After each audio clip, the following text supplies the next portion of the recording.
দাঁড়াইয়া কথা বলতেছি, এটা হচ্ছে শ্বশুর বাড়ি, তবে আমার না, আমার বাপের শ্বশুর বাড়ি এলাকা, বুঝছেন তো?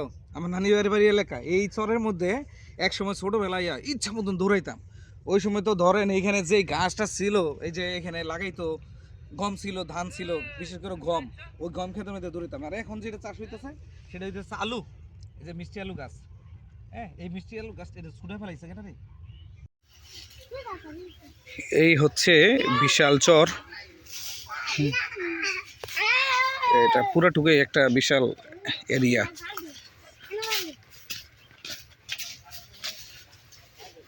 এটা হচ্ছে গ্রামের কিছু বাড়িঘর। ওই ভাই, এই নদীর পানি মনে নষ্ট হয় না? হ্যাঁ, নদীর পানি যে সুন্দর পানি।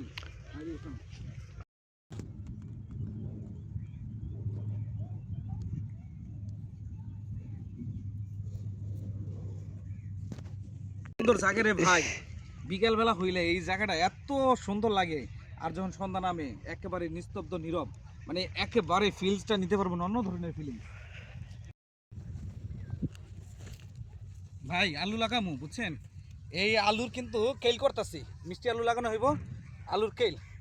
তবে এটা কিন্তু এই কেলটা কিন্তু সোজা করা লাগবো।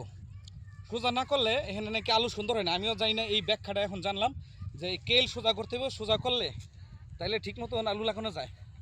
আর যদি ঠিক না হয়, সোজা না হয়, তাইলে এখানে মিষ্টি আলু সুন্দর হবে না। এই যে মাটিগুলা এত একদম ভালো মাটি, যে এটার মধ্যে চাষাবাদ হয়, এই যে আলু হয়, বললাম না যে এখানে আগে কিন্তু এই বাদামও চাষ হতো। না জানি বীজ লাগায় বড়ি। এখন যে যে নদীতে নিয়ে যাইতেছি এটা হচ্ছে মেঘনা নদী, বুঝছেন? এই জায়গাটা এক সময় যে দেখেন যে এখানে কিন্তু অনেকগুলো নৌকা আছে, এগুলো হচ্ছে মাছ ধরার নৌকা। এই মাছ ধরার ট্রলারগুলো কিন্তু আগে অনেক ছিল, আমরা যখন ছোটবেলা আসতাম এখানে প্রচুর লোকে মাছ ধরতো। এখন সেই যে নদী, এই নদীর মাছ অনেক কমে গেছে। যেহেতু মাছ কমে গেছে, এই জন্য জেলের সংখ্যা কিন্তু এখানে অনেক কমেছে। প্রচুর নৌকা থাকতো এখানে, প্রচুর, অনেক।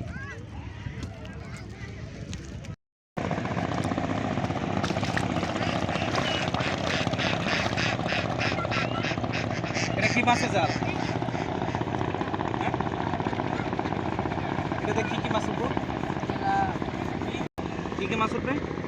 কলা মাছ, কাড়াইয়া মাছ, পুঁটি মাছ, তারপর এয়ারপুরি, বিভিন্ন ধরনের মাছ হয়। বড় মাছ তো ধরবো না। না, বড় মাছ না, এই যে মাছ। এই ভাই স্কুলে যাও, যাও যাও। এখন এটা মজা করে পাওয়া। মজা করে এটা বেশি মাছ ওঠে না এখন, এখন না? আগে মাছ পড়ছিল, অনেক মাছ পড়ে না। আমার ওই মানে 8 টাকা দিল হইলে বাতাস হয়। ও বাতাস হলে আর কি মাছ ওঠে না? না, বাতাস হইলে যা কন্ট্রোল না কন্ট্রোল না হলে তো এটা জালো তার মাছ উঠবো না। আজকে তো দেখলাম যে যে মাছ, এটা তো বেশি একটা মাছ পাওয়া যায় না। না, হওয়া জানি ও হায়, ও ফেরি করে লাভতে খেয়াল হয়েছে, বাতাসে থাকে, বাতাস লাগতে না। এই যে দেখেন মাছ ধরে আনছে, মাছ, এই মাছের অবস্থা, এই কটা মাছ, হ্যাঁ, এটা খোলা মাছ, নদীর, মেঘনা নদীর মাছ। আগে শুনতাম যে ছোটবেলায় যে আগে যখন মাছ খেয়াও দিত, এক খেয়াও নাকি ওই জালটাই না তুলতে পারতো না। আর এখন ওই কটা মাছ ধরে আনছে, এই অবস্থা মাছের। বর্ষার সিজনে এই নদী কিন্তু বিশাল হয়ে যায়। আর যে এই যে পাথরগুলো দেখতে পাচ্ছেন, অনেকে হয়তো ধারণা করতে পারেন যে সাগরের মতন বা সিলেটের ওই সাদা পাথর জাফলংয়ের মতন যে হয়তো এরকম পাথর হয়েছে, না, এগুলো আসলে প্রাকৃতিকভাবে করা নাই, এটি মানব সৃষ্ট। মানে এখানে যখন এটা একটা সরকারি প্রতিষ্ঠান, এই জায়গাটা, এখানে বিদ্যুতের লাইন যে যায়, দেখেন এই যে উপর দিয়ে অনেক উঁচুতে।